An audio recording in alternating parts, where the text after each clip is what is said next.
Muy buenas noches, queridos hermanos y amigos. Es un gozo poder estar con ustedes compartiendo estos pensamientos que el Señor puso en mi corazón. Le doy la bienvenida si es que en medio nuestro hay alguien que viene por primera vez. Si es así, me gustaría conocerlo, después saludarlo. Y si nosotros con frecuencia asistimos, siempre nos hace bien acudir a la palabra, siempre nos hace muy bien predicarla, siempre nos hace muy bien estudiarla. El libro de Hebreos, en el capítulo 12, vamos a ir navegando por la Escritura en muchos pasajes. Tengan siempre la Biblia a mano para ayudarme. Dice en el versículo 1 del capítulo 12: Por tanto, nosotros también, teniendo en derredor nuestro tan grande nube de testigos, despojémonos de todo peso y del pecado que nos asedia y corramos con paciencia la carrera que tenemos por delante, puestos los ojos en Jesús, el autor y consumador de la fe, el cual por el gozo puesto delante de él sufrió la cruz, menospreciando el oprobio, y se sentó a la diestra del trono de Dios. Considerad aquel que sufrió tal contradicción de pecadores contra sí mismo, para que vuestro ánimo no se canse hasta desmayar. ¿Por qué quise empezar con esta porción de la Escritura? Porque indudablemente lo mejor que nos puede pasar es tener nuestros ojos puestos en el Señor Jesucristo. Eso es lo que manifiesta el autor de esta carta en el versículo 2 que hemos leído: puestos los ojos en Jesús.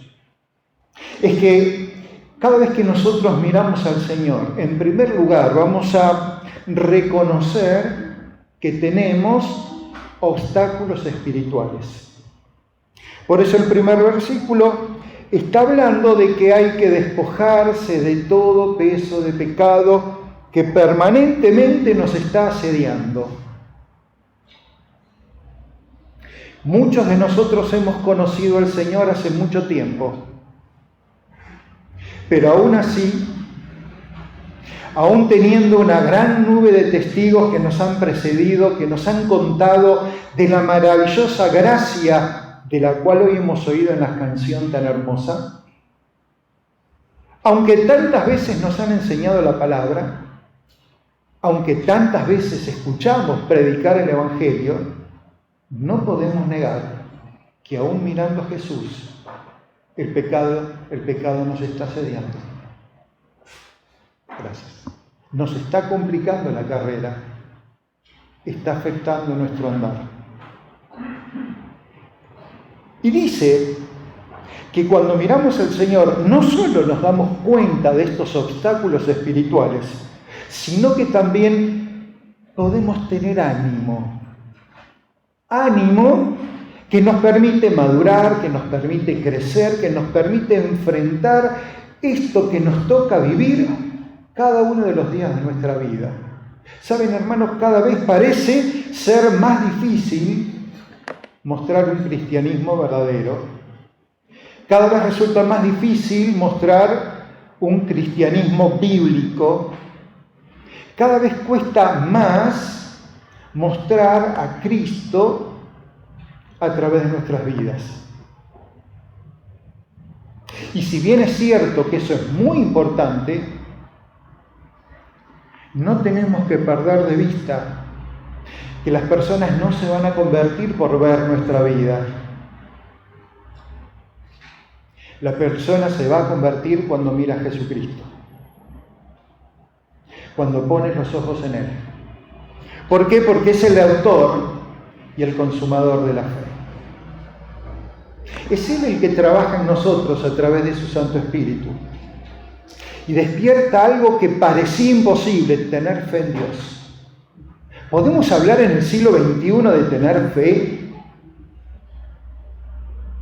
¿No parece algo fuera de moda? ¿No parece algo anticuado? ¿No parece algo irrelevante?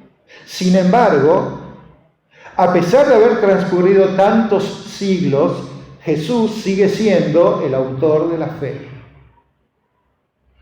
Despierta la fe y la consuma. ¿Para qué? Para que entendamos el hecho de la cruz. Hoy nos reunimos para hablar del hecho de la cruz. Y dice el autor, el cual por el gozo puesto delante de él sufrió la cruz, menospreciando el oprobio. Sufrió la cruz. Escuchamos la primera canción. Algunos se emocionan, a otros hace llorar, a otros les resbala. Pero Jesús sufrió. Pero antes de sufrir, puso delante el gozo. El gozo de saber que estaba cumpliendo la voluntad del Padre. Lo más importante que vamos a decir en esta noche, que el hecho de la cruz es cumplir con la voluntad del Padre. Eso lo llenó de gozo. Aunque derramó lágrimas, aunque sudó, aunque clamó, aunque tuvo que discutir con sus seguidores y sus discípulos, aunque no le entendían lo que él estuvo durante tanto tiempo enseñando, él puso el gozo delante. Y mirando el gozo fue a la cruz. Pero sufrió. Sufrió el oprobio. ¿Qué es el oprobio? Mientras tomo agua. ¿Qué es el oprobio?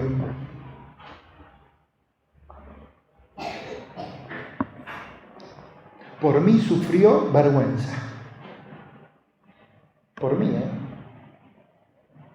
Por mí sufrió injurias. Por mí sufrió insultos. Por mí sufrió deshonra.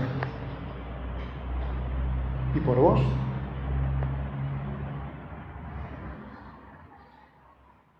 ¿O sentís que no tenés parte de la cruz de Cristo? Por mí fue agraviado. Por mí fue insultado. ¿Y por vos?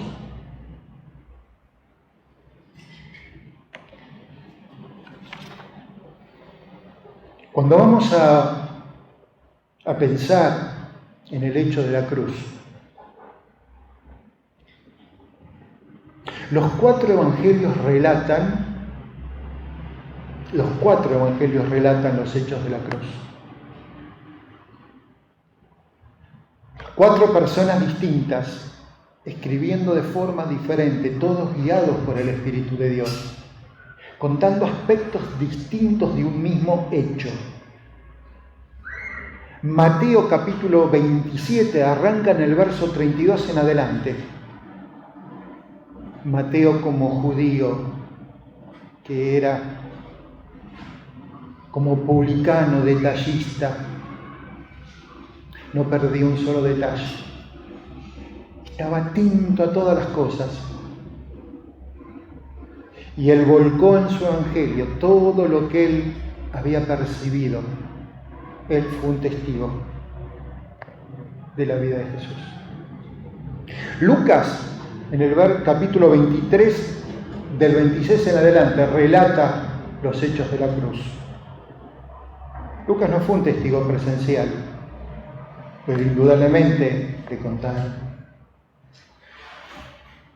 Indudablemente le enseñaron.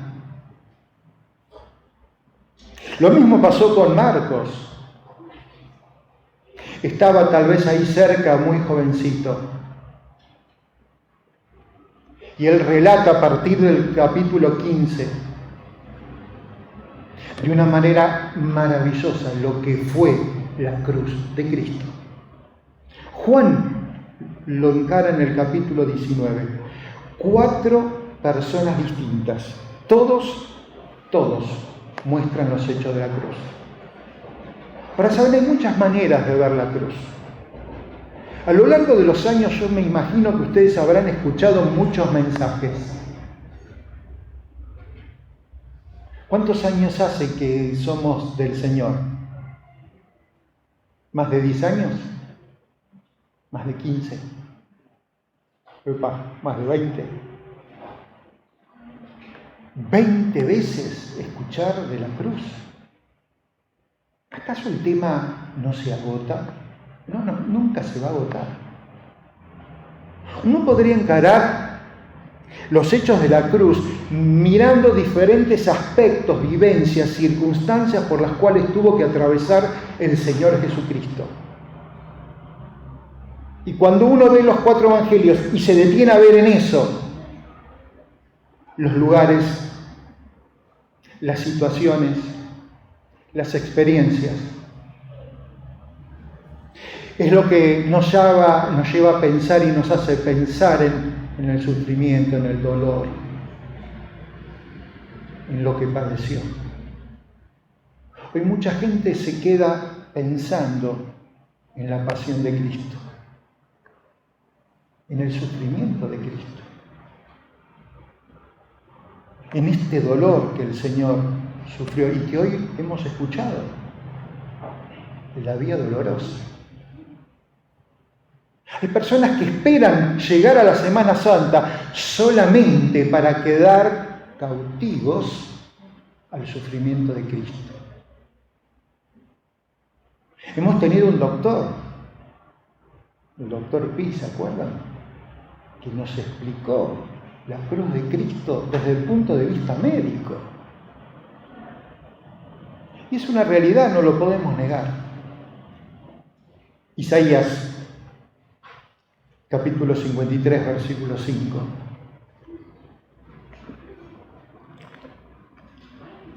Mas el herido fue por nuestras rebeliones.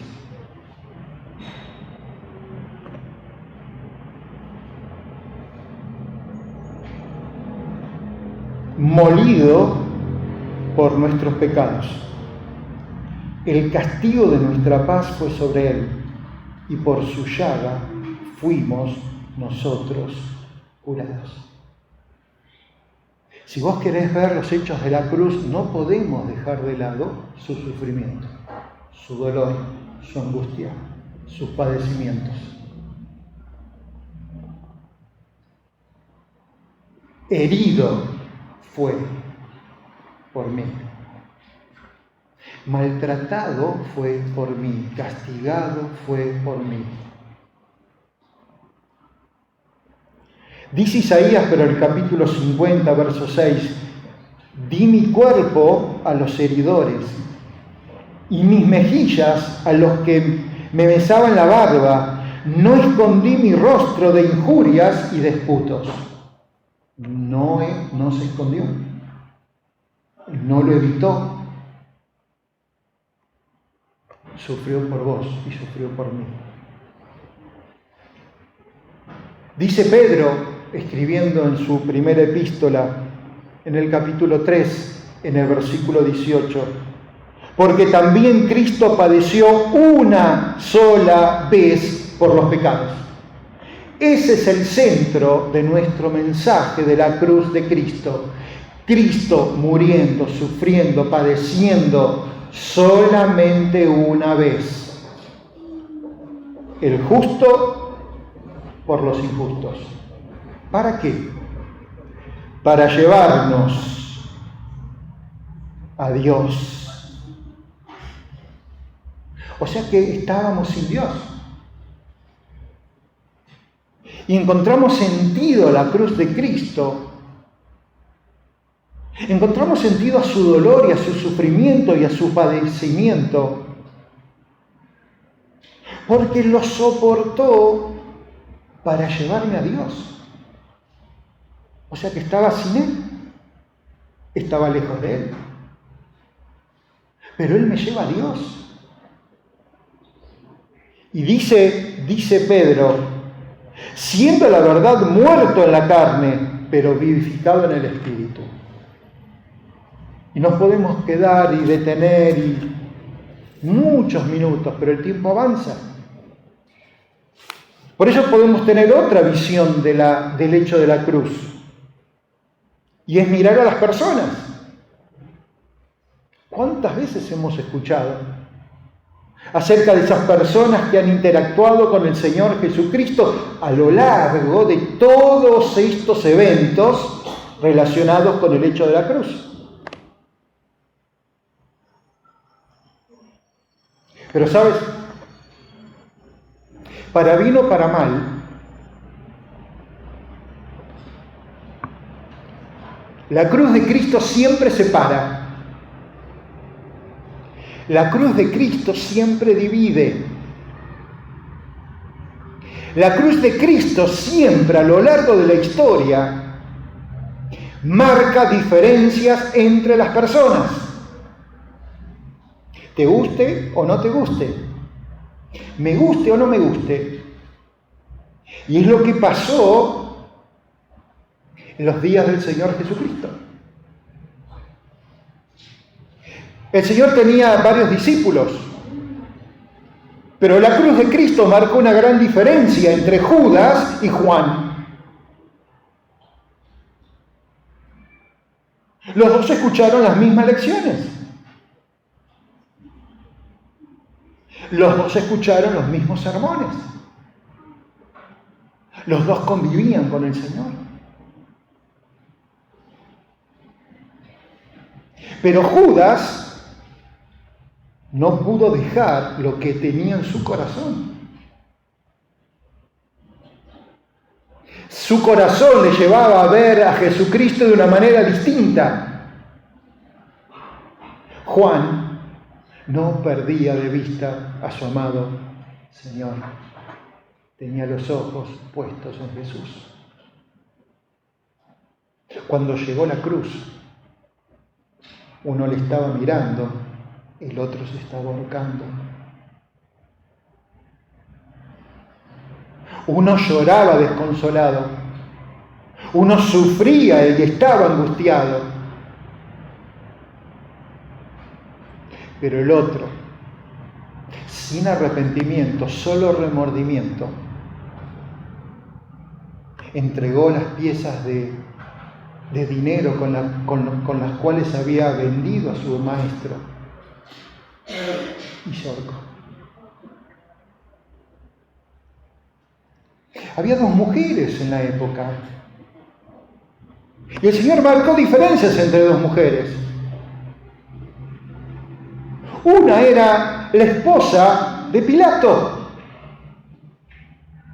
dándole consejos a su marido: no tengas nada con este hombre.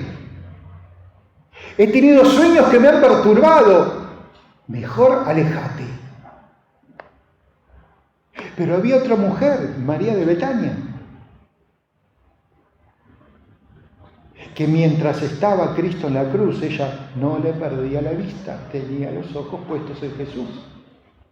Y cada vez que tuvo la oportunidad, le siguió, le escuchó, le miraba, le adoró. Siempre la cruz marca diferencias. Había dos soldados que eran del mismo ejército, pertenecía a los romanos. Uno era Pilato, que pasó a la historia como aquel que se lavó las manos, como aquel que fue indiferente, que no le importó saber que no había delito en Jesús. Sin embargo, lo mandó a morir. Lo juzgó injustamente. Lo mandó a azotar sin sentido. Pero había otro, el centurión, que estaba a los pies de la cruz.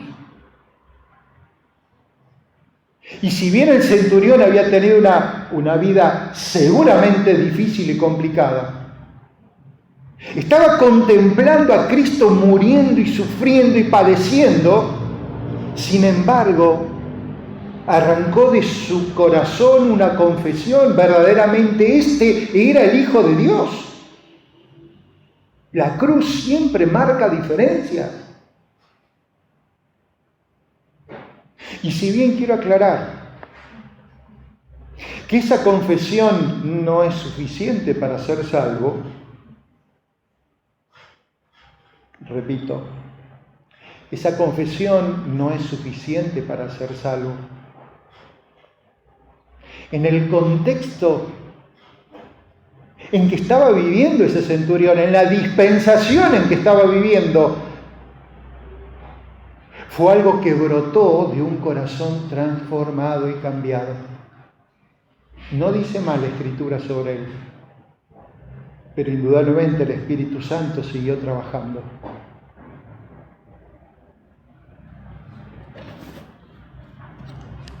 Había muchos religiosos y la cruz marcó la diferencia.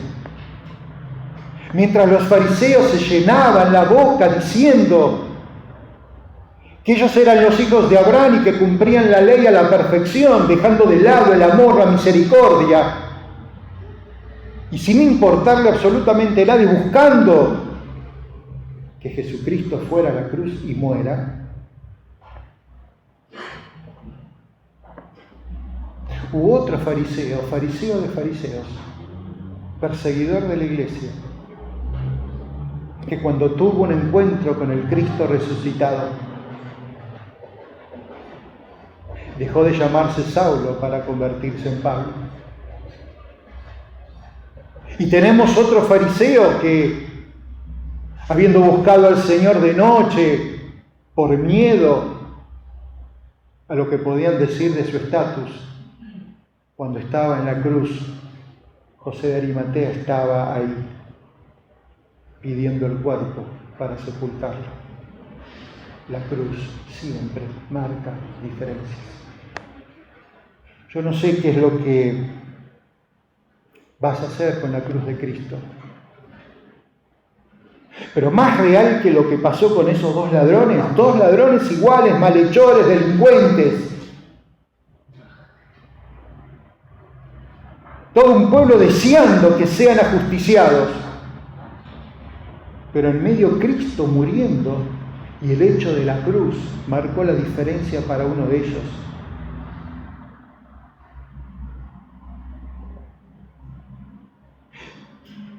Si eres el Hijo de Dios, acuérdate de mí cuando estés en el paraíso. Mientras el otro solo pedía: demuestra, bájate de la cruz, desciéndenos a nosotros, ayúdanos a nosotros, no quiero morir. Al otro no le importaba la eternidad. Querido amigo, querida amiga, ¿qué ha hecho la cruz de Cristo en tu vida? Hay una tercera forma de ver la cruz de Cristo. Y es mirando al Señor cada vez que Él abría su boca y oyendo sus palabras. Y creo que más de uno habrá escuchado los mensajes y habrá visto los folletos, las 7 palabras de la cruz. No me quiero detener en eso. Pero sí los invito a leer Marcos capítulo 15. ¿Qué dice? Mas Jesús, dando gran voz, expiró. ¿Qué dijo? No lo sabemos. Marcos no da detalle. Por eso es lo bueno de complementar todos los evangelios. Cuando vamos a Mateo, vamos al capítulo 27 de Mateo.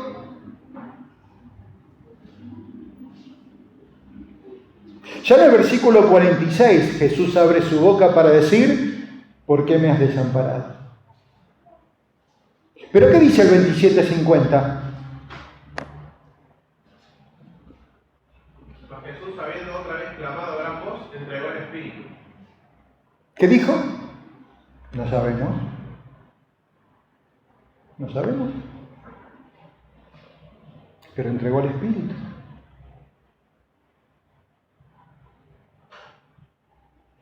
Abrió su boca y clamó a gran voz. Después de haber sufrido horas, después de estar sin fuerzas, después de haber manifestado que tenía sed, clamó a gran voz. Lucas 23, verso 46 nos da un detalle. Entonces Jesús, clamando a gran voz, dijo: Padre, en tus manos encomiendo mi espíritu. Y habiendo dicho esto, expiró. Ahora sabemos qué es lo que dijo a gran voz. Padre, en tus manos encomiendo mi espíritu. No fue una voz de desesperación, no fue una voz de lamento. Fue una voz de total reconocimiento a la autoridad y al poder de su Padre y de su Dios. Padre, me encomiendo a vos. Y entregó al Espíritu. Juan no da muchos detalles sobre las cosas que Jesucristo habló. Sí se detuvo a describir ese relato que tuvo injerencia personal con él. Madre, he aquí tu hijo, refiriéndose a él, he aquí tu madre. Juan se detuvo a pensar en que tenía sed. Y dice en el versículo 30 del capítulo 19, consumado es, ya está. Clamó a gran voz, ya no hace falta nada más, ya está. Dejen de llorar, no se preocupen, ya está terminado. La obra de Cristo fue una sola vez y para siempre, ya está. No podéis agregar nada más a lo que Cristo hizo en el hecho de la cruz. Pero qué lindo es pensar, y no hay tiempo para hacerlo ahora, todas las veces que Juan se detiene a lo largo de su evangelio a hablar de las cosas que Jesús dijo a gran voz.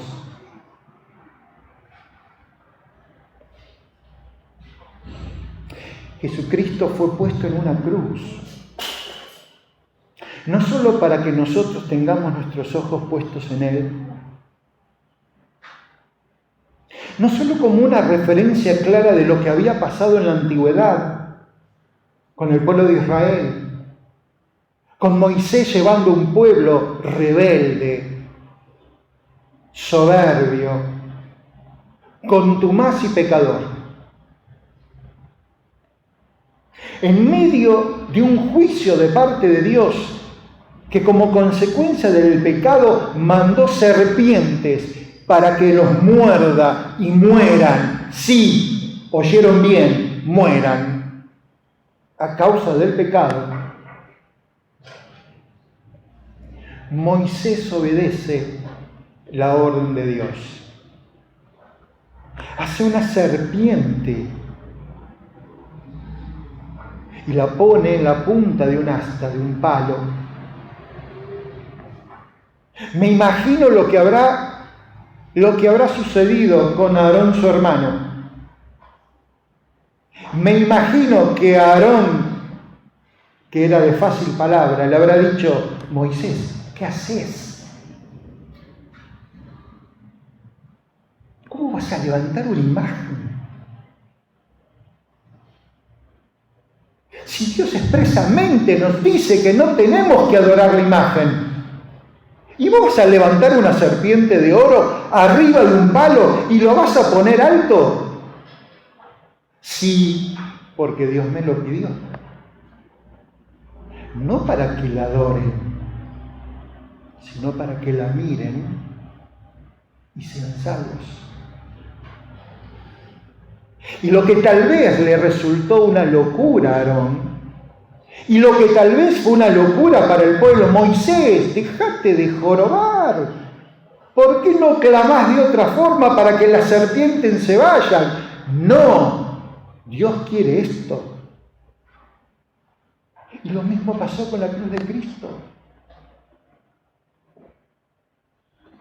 Algo que no se entendía, algo que no se comprendía, algo que no se aceptaba, algo que ni los discípulos podían digerir.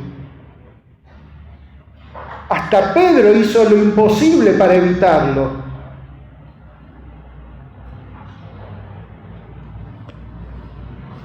Pero llegamos a Semana Santa. Y quiero preguntarte qué es para vos la cruz de Cristo. Vamos a 1 Corintios capítulo 1, por favor, para ir terminando. 1 Corintios capítulo 1.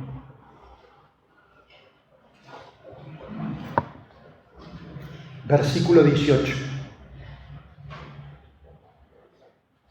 Porque la palabra de la cruz es locura a los que se pierden, pero a los que se salvan, esto es a nosotros, es poder de Dios.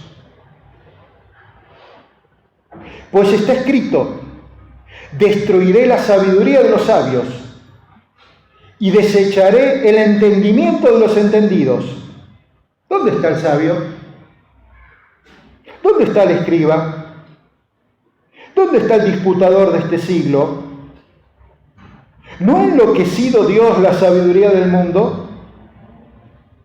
Pues ya que en la sabiduría de Dios el mundo no conoció a Dios mediante la sabiduría, agradó a Dios salvar a los creyentes por la locura de la predicación. Porque los judíos piden señales y los griegos buscan sabiduría, pero nosotros predicamos a Cristo crucificado. Para los judíos ciertamente tropezadero y para los gentiles locura. Mas para los llamados, así judíos como griegos, Cristo poder de Dios y sabiduría de Dios. A lo largo de estos siglos, la cruz de Cristo siempre ha sufrido malas interpretaciones. Siempre. Llega Semana Santa y algunos la reciben con indiferencia. Para muchos es un mero espectáculo teatral. Para muchos solamente es la posibilidad de juntar días de descanso. Para muchos solamente es una tradición religiosa. Hay que llenar las iglesias. Para muchos solamente es algo emotivo. A ver, ¿en qué canal encuentro la película que me haga llorar más?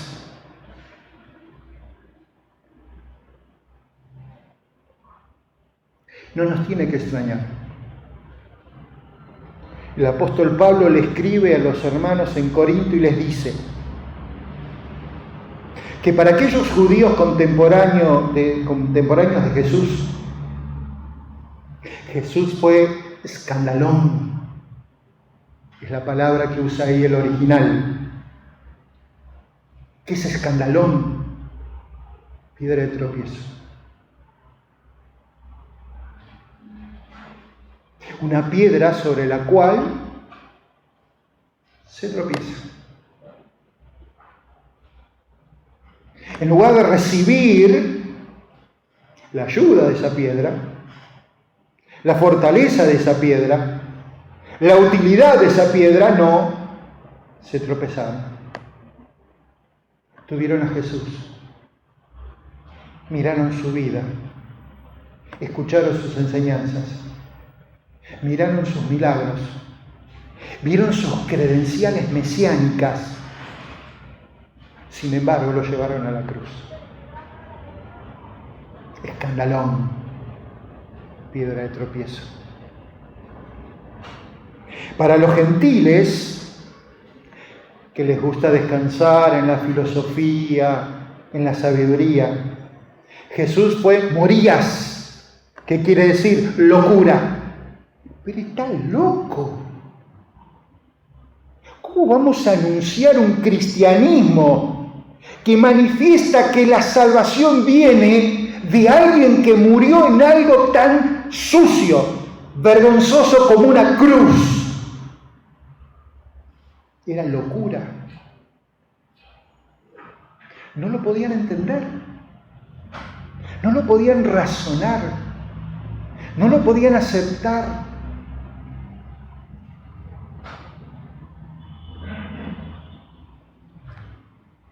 Pero Dios quiso esto. Y si con algo quiero terminar el mensaje, es diciendo qué es lo que quiso Dios para nosotros. ¿Se acuerdan el versículo que leímos? Para acercarnos a Dios, Cristo murió en una cruz. Para acercarnos a Dios, Él sufrió y padeció una sola vez y para siempre. Para que nosotros tengamos vida, Él sufrió la muerte. Y Pablo dice, de una manera muy clara, para nosotros es poder de Dios. ¿Cómo me gustaría saber qué es para vos la cruz de Cristo? ¿Cómo me gustaría saber si para vos simplemente la cruz es un hecho histórico? Porque de cierto es un hecho histórico. Nadie puede negar eso. Aún el más escéptico y el más incrédulo, con solo ir a los libros de historia, van a encontrarse que Jesucristo murió en una cruz. No lo pueden borrar. No pueden volver atrás en el tiempo y hacer una línea de tiempo distinto. ¿Vieron toda la locura de las películas de ciencia ficción? No pueden. Es histórico. Es histórico para los romanos. Es histórico para los judíos. Pero es histórico para la historia de miles de personas. Esta nube de testigos que nos han precedido, sus historias personales cambiaron. La cruz de Cristo es historia. ¿Es tu historia? Pero el hecho de la cruz también es la meta de Jesús.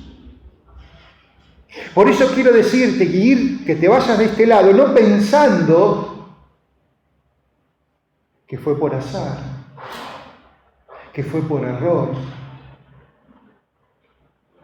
que fue por las circunstancias que Cristo muriera en una cruz. Esa era la meta de su vida. Él vino a este mundo para morir. Creció para morir.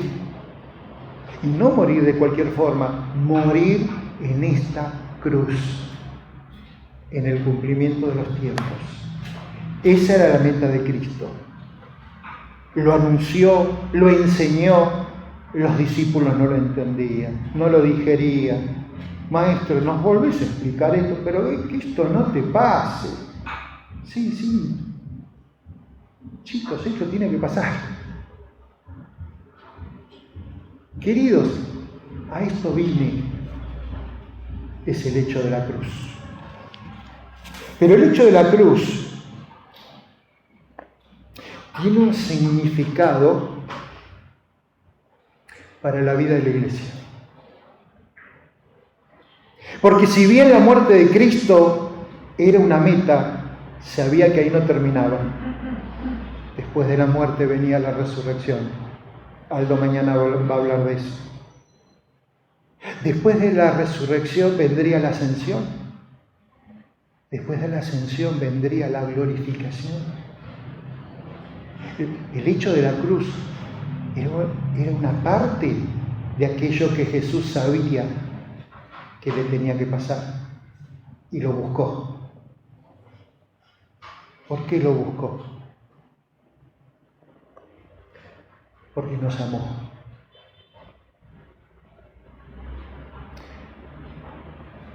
Porque fue la cruz para que yo no padezca, para que yo no esté condenado, para que yo no esté toda una eternidad perdido sin Dios. Y por último, y con esto quiero terminar, el hecho de la cruz hace una diferencia en la vida del cristiano.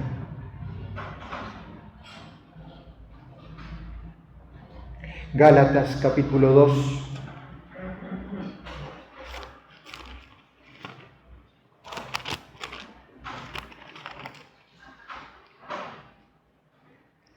Verso 20, con Cristo estoy juntamente crucificado. Y ya no vivo yo, sino que vive Cristo en mí. Y lo que ahora vivo en la carne, lo vivo en la fe del Hijo de Dios, el cual me amó y se entregó a sí mismo por mí. No desecho la gracia de Dios. No desecho la gracia de Dios. Si los que estamos aquí presentes un día aceptamos su gracia, si un día despertó en nosotros la fe, si esa fe nos llevó a Cristo y en Cristo encontramos justificación, redención, salvación completa, la experiencia que Él espera de vos y de mí cada día que estemos juntamente crucificados con Cristo. No es solo algo histórico, no es algo que solo afectó a Jesús, no es algo para Él necesario solamente, es algo necesario para mí. Con Cristo estoy crucificado. ¿Cómo cuesta crucificar la carne? Se lo digo por experiencia. ¿Cómo cuesta hacer morir el viejo hombre? ¿Cómo cuesta decirle no al pecado? Pero cuanto más nos esforzamos, más nos alejamos. Por eso el apóstol decía, miserable hombre de mí. ¿Quién me puede librar de este cuerpo de muerte? Pero doy gracias a Dios, porque con Cristo estoy juntamente crucificado y no vivo yo, vive Él. ¿Qué cristianismo distinto sería si cada una de nuestras vidas mostrara a Cristo viviendo en nosotros? Hermanos, que el Señor nos bendiga, nos ayude y nos prepare para un año difícil, para un año complicado, para un año donde tenemos que anunciar la cruz de Cristo no solo en Semana Santa, sino todos los días, enseñarla y vivirla. A Él sea la gloria. Amén. Damos gracias a Dios por la palabra que hemos compartido hoy, hermanos, juntos, sobre este tema tan trascendente, que va más allá de una fecha calendario, que es el tema de la cruz de Cristo. Es un tema de vida, es un tema que excede a alguna fecha determinada y es un tema que tiene que ver con vos y conmigo. Hay un antes y un después de la cruz. En la historia se divide en el antes y después de Cristo. Diríamos acá, nosotros hablamos de un antes y después de la cruz. Cuando aplicamos la cruz a la vida tiene un después, que no tiene nada que ver con ese antes que previamente vivíamos. Y el llamado en esta noche es para que miremos la cruz como algo vital para nosotros. Allí cargó el Hijo de Dios nuestros pecados. Allí padeció por nuestras culpas. Allí fue azotado y herido por nuestras iniquidades. Y debe quedarnos claro que la cruz tiene que ver con nosotros. Que en esta noche, hermanos queridos y amigos, podamos reflexionar sobre la importancia de la obra de Cristo en la cruz. Y si aún no lo hemos hecho, reconocer nuestros pecados y reconocer que Cristo murió en la cruz para salvarnos y que no hay otra manera en que podamos acercarnos a Dios. Así que, como decimos siempre, el mensaje está expuesto. Si hay alguna duda sobre lo que se ha tratado, tanto Edgardo como quien les habla, tenemos tiempo para ayudarles, acompañarles y aconsejarles para tomar en esta noche la mejor decisión para la vida, que es aceptar a Cristo y su muerte en la cruz por nosotros. Ponemos de pie, oramos al Señor y nos despedimos en esta noche hasta mañana. Agradecemos, Padre, en esta noche el haber estado juntos e invertir este tiempo para compartir el mensaje de la cruz. Entendemos, Padre, que no es un hecho histórico meramente. Entendemos que este hecho tiene que ver con nuestro presente. Y rogamos, Padre, para que al mirar la cruz y a Cristo sufriendo en ella, podamos considerar la realidad de nuestro pecado y ver en la cruz donde Cristo murió, su sangre vertida para limpiar una vez y para siempre todas nuestras culpas y llevarnos a ti. Obra, Padre, en los que hemos oído, para que podamos pensar, Padre, en este hecho maravilloso. Y si aún no lo hemos hecho, Padre, recibir a Cristo como Salvador personal, mirando la cruz como la solución para el problema del pecado sobre nuestra vida. Gracias por tu palabra, gracias por lo que hemos podido recoger de ella hoy, gracias por Edgardo y su preparación, y rogamos que mañana, si no vienes antes, nos des salud y nos permitas, Padre, estar aquí para compartir el tiempo de oración y también la exposición de tu palabra. Bendice las clases bíblicas que también se iniciarán mañana y rogamos también por el labor del micro para que todo sea, Padre, guiado por ti. Despídenos con bien, Padre, y permítenos descansar y reencontrarnos mañana para continuar celebrando tu gracia, tu amor y tu misericordia para con nosotros. Te lo rogamos en el nombre bendito de Cristo Jesús. Amén. Gracias a todos, buenas noches y que Dios les bendiga.